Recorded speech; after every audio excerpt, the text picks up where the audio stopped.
Assalamualaikum warahmatullahi wabarakatuh.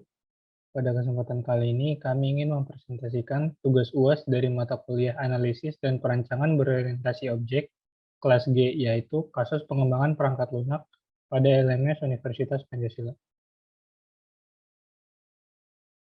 Next. Kelompok kami beranggotakan 5 orang, dan saya Anjar Varian. Saya Nugraha Alam Ramadan. Saya Dea Fitra Ninggo. Saya Sabina Putri Ramadhani. Saya Roja Putri Cintani.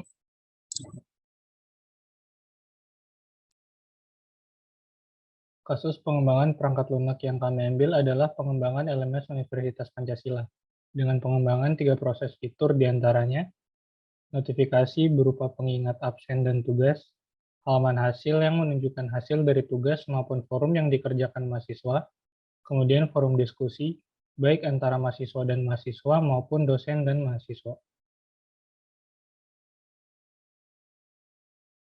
Perancangannya menggunakan UML dengan diagram-diagram yang terdiri dari 1. Use case diagram, 2. Activity diagram, 3. Class diagram, dan yang terakhir sequence diagram.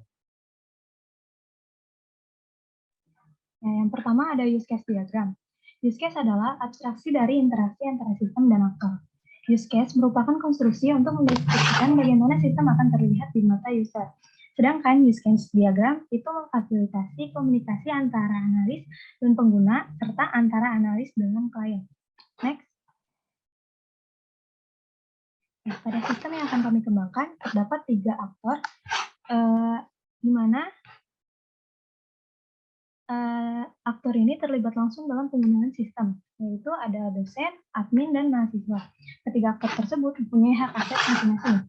Nah, dosen itu dapat melakukan proses login atau logout, bisa mengubah password, membuat forum, slot pengumpulan tugas, membuat pengumuman, membuat forum absensi, mengisi nilai, dan membuat forum diskusi. Sedangkan admin bisa melakukan proses login atau logout, bisa mengelola mata kuliah, melihat kelas, melihat data mahasiswa, dan melihat data dosen. Mahasiswa bisa melakukan proses login atau logout, bisa mengubah password, bisa melihat atau memilih mata kuliah, mendapatkan notifikasi, mengupload tugas, bisa download bahan ajar, bisa melihat nilai, bisa berdiskusi dalam forum, dan bisa melakukan chatting. Selanjutnya ada activity diagram, merupakan teknik untuk mendeskripsikan logika prosedural, proses bisnis, dan aliran kerja dalam banyak kasus. Activity diagram dibuat berdasarkan sebuah atau beberapa use case pada use case diagram. Yang pertama ada activity diagram login yang dapat dilakukan antara admin dengan user terhadap sistem. Selanjutnya ada activity diagram tambah data yang dapat dilakukan antara admin dengan sistem. Activity diagram update data antara admin dengan sistem. Activity diagram hapus data antara admin dengan sistem. Ada activity diagram admin yang dapat apa saja yang dapat dilakukan antara admin dengan sistem. Selanjutnya ada activity diagram dosen, apa saja yang dapat dilakukan antara dosen dengan sistem. Yang terakhir ada activity diagram mahasiswa, yaitu apa saja yang dapat dilakukan antara mahasiswa dengan sistem. Yang ketiga ada kelas diagram.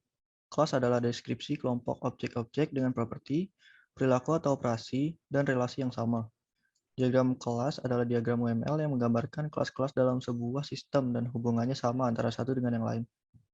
Next. Pada kelas diagram, di sini ada tabel LMS yang terhubung dengan tabel matkul, tabel materi, tabel daftar kelas, tabel dosen, tabel mahasiswa, dan tabel mahasiswa terhubung dengan tabel notifikasi, serta tabel notifikasi terhubung dengan tabel materi.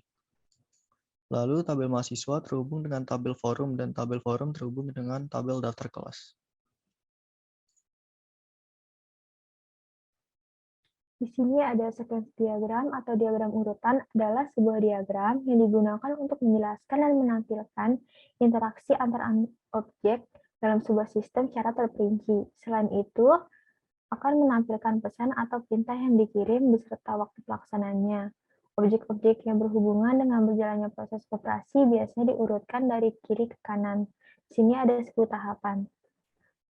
Pertama, login dosen. Kedua, mahasiswa. Ketiga, registrasi dosen. keempat, registrasi mahasiswa. Kelima, admin. Keenam, tambah data. Ketujuh, update data. Kedelapan, hapus data. Kesembilan, unggah materi. Dan terakhir, mahasiswa. Sekian yang dapat kami sampaikan, kurang lebihnya mohon maaf. Wassalamualaikum warahmatullahi wabarakatuh.